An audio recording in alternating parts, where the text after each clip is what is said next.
First year microbiology biomedical waste management in microbiology ల్యాబొరేటరీలో cleaning and sterilization ప్రాసెస్లో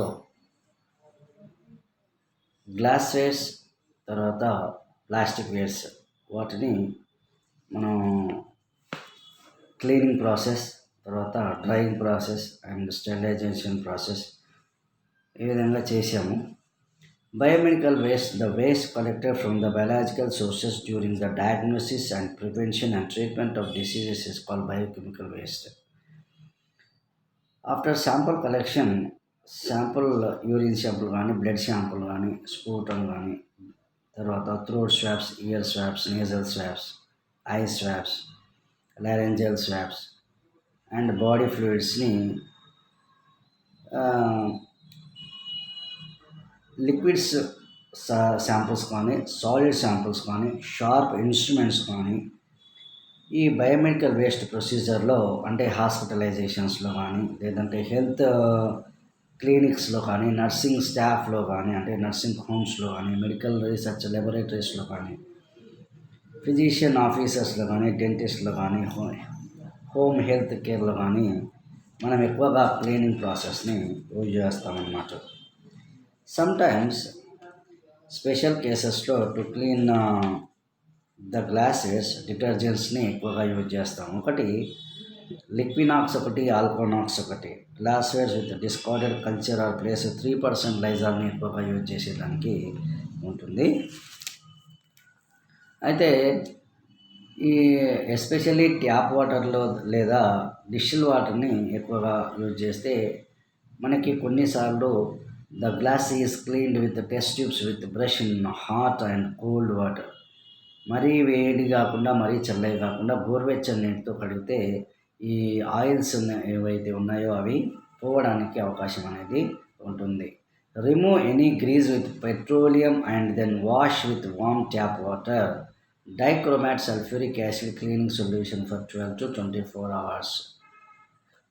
అయితే glass wares, plastic వేర్స్ని మనం ల్యాబొరేటరీలో యూజ్ చేసిన తర్వాత మ్యాక్సిమం వాటిని dichromate sulphuric acid underline inverted commas dichromate sulphuric యాసిడ్తో మనం అంటే 12 to 24 hours అంటే 1 or 2 days లోపల దాన్ని వాషింగ్ చేసేది ఉండాలన్నమాట. Pipettes are cleaning 3% Lysol solution wash in tap water.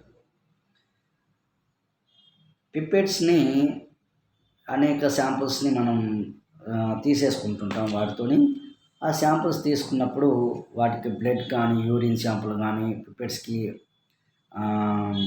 Contamination అయ్యే ఛాన్సెస్ ఉంది కాబట్టి 3% లైజాల్తో మనం ఆ పిప్పెట్స్ని లైజాల్తో వాష్ చేసేసి ఆఫ్టర్ వాషింగ్ ట్యాప్ వాటర్తో మళ్ళీ వాష్ చేసేసుకుంటే మనకి ఎలాంటి కంటామినేషన్స్ ఉండవు అన్నమాట. Dichromatic sulphuric acid fluid with water, burettes and hot soapy water.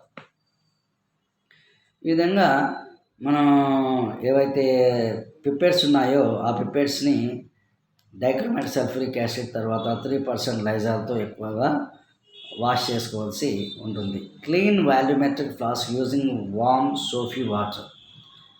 Volumetric ఫ్లాస్క్లో ఎక్కువగా మనం ఏం చేస్తామంటే సోఫీ వాటర్తో క్లీన్ చేసుకుంటామన్నమాట. Sometimes use ethanol. Water soluble solutions cleaning of glassware, example sodium chloride, sodium sucrose solutions అన్నమాట.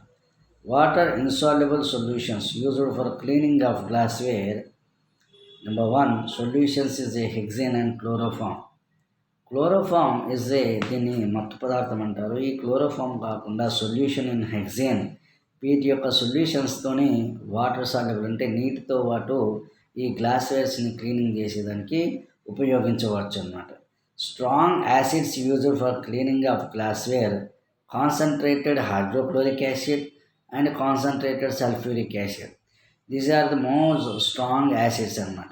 ఈ స్ట్రాంగ్ యాసిడ్స్ని క్లీన్ చేసేటప్పుడు ప్లాస్టిక్ వాటిని స్ట్రాంగ్ యాసిడ్స్తో క్లీన్ చేయకూడదు. కేవలం especially used for glasswares only. వీటిని మాత్రమే మనం ఎక్కువగా వాషింగ్ చేసేదానికి ఉపయోగించాలి. ఒకటి పిప్పెట్స్ని 3% లైజాల్, తర్వాత డైక్రోమాటిక్ సల్ఫ్యూరిక్ యాసిడ్తోని, తర్వాత మిగతా వాటిని సమ్‌టైమ్స్ ఒకవేళ అవి లేనట్లయితే ఇథనాల్‌తోని మనం బ్రషింగ్ చేసుకుంటూ వాటిని వాష్ చేస్తే వాటిలో ఉన్న గ్రీస్ కానీ, ఆయిల్స్ కానీ, లేదంటే కెమికల్స్ ఏమైతే పౌడర్స్ ఉంటాయో అవి కూడా వెళ్ళిపోవడానికి అవకాశం అనేది ఉంటుంది.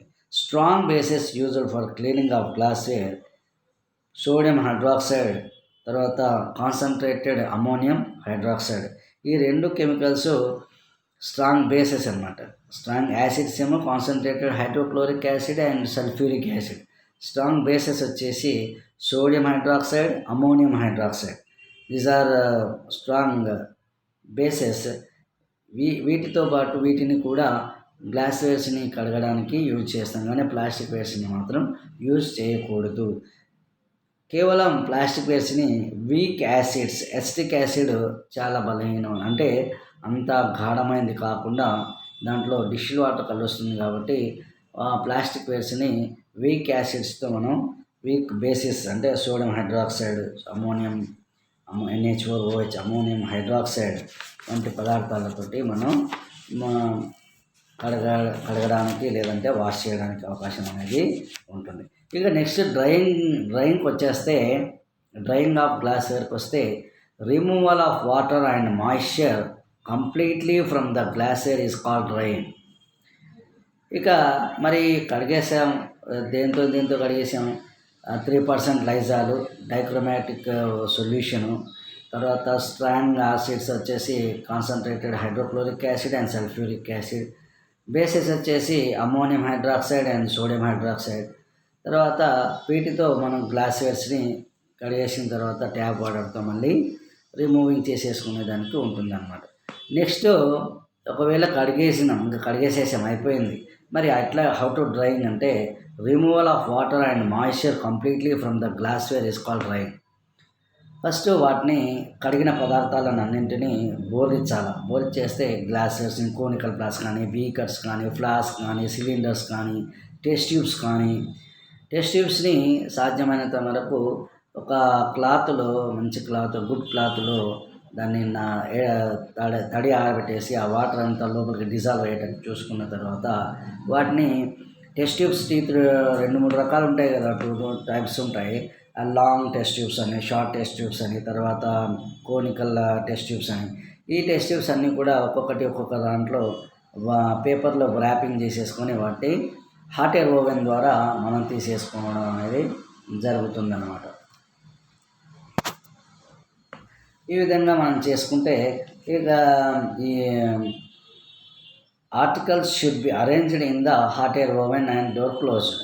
అయితే ఇక మెల్లిగా ఏం చేయాలా, వీటిని ఈ గ్లాసెస్ని వాటర్ అంతా డిజాల్వ్ అయిపోయిన తర్వాత, లోపల వెళ్ళిపోయిన తర్వాత, డ్రై అయిన తర్వాత ఒక పేపర్లో చుట్టేసి ఒక్కొక్క కోనికల్ ఫ్లాస్క్ని కానీ, తర్వాత బీకర్స్ని కానీ, తర్వాత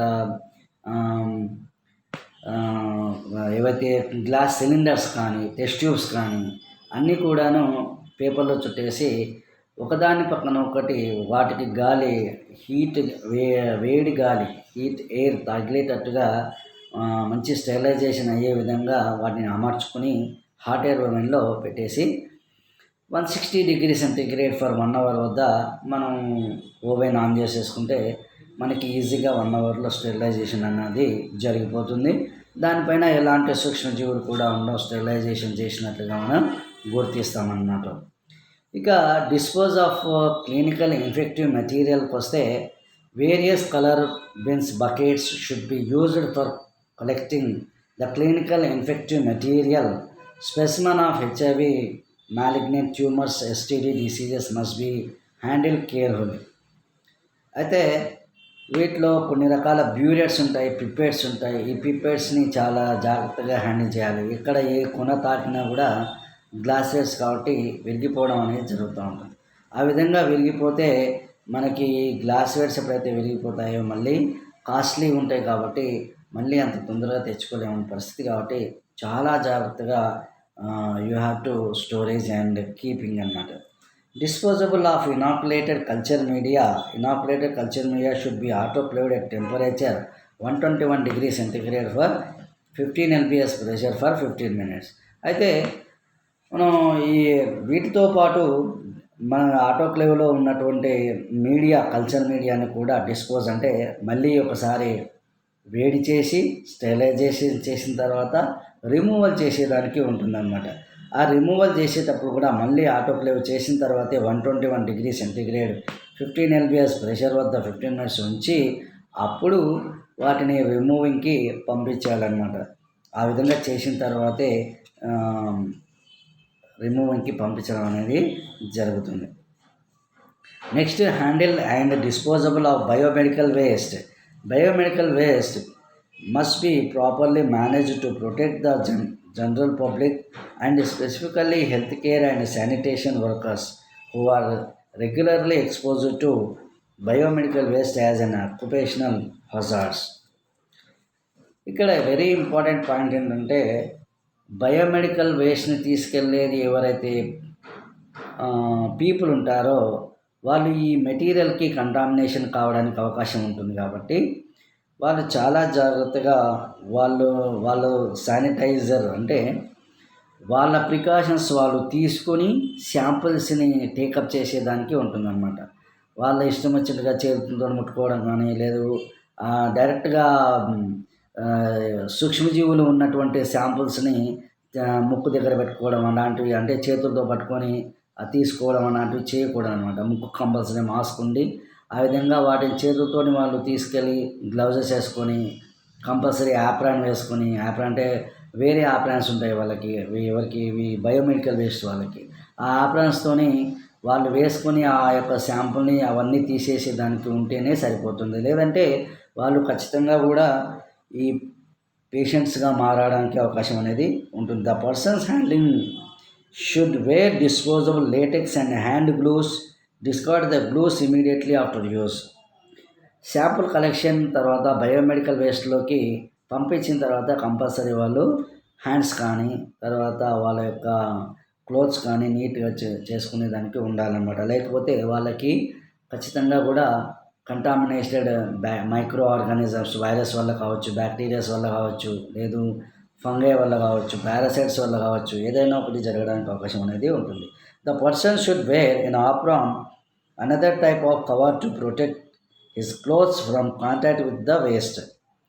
వాళ్ళు ఏదైతే వ్యర్థ పదార్థాలన్నీ వాళ్ళ శరీరానికి తగలకుండా ఒక క్లాత్ అయితే వేసుకుంటారో ఆ క్లాత్కి ఏమన్నా ఉంటే ఖచ్చితంగా ఆ క్లాత్కి అంటుతుంది, కానీ మన శరీరానికి అంటకుండా చూసుకోవాల్సి ఉంటుంది.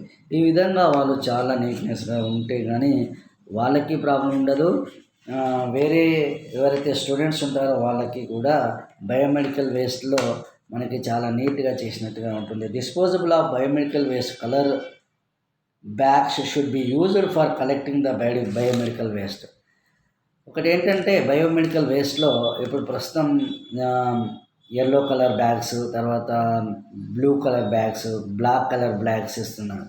అట్లా సపరేట్గా ఒక్కొక్క శాంపుల్ వెయిట్లో వేయాలా, కాటన్స్, తర్వాత క్లాత్స్, తర్వాత ఇన్స్ట్రుమెంట్స్ వెయిట్లో వేయాలా, తర్వాత శాంపుల్స్, లిక్విడ్ శాంపుల్స్ దేంట్లో వేయాలా, సాలిడ్ శాంపుల్స్ ఎందులో వేయాలా, ఈ విధంగా each and every one separation చేసుకుంటూ డిస్ట్రిబ్యూషన్ చేసేసుకుంటూ పోతే ఏ శాంపుల్ ఆ శాంపుల్కు, ఒక హాస్పిటల్లో వర్క్ చేస్తే హాస్పిటల్లో, నర్సింగ్ హోమ్లో పనిచేస్తే నర్సింగ్ హోమ్లో, ల్యాబొరేటరీలో పనిచేస్తే ల్యాబొరేటరీలో ఏ శాంపుల్కి ఆ శాంపుల్ డిస్ట్రిబ్యూట్ చేసేసుకుంటే ఎవరికీ కంటామినేటెడ్ అనేది ఉండదు.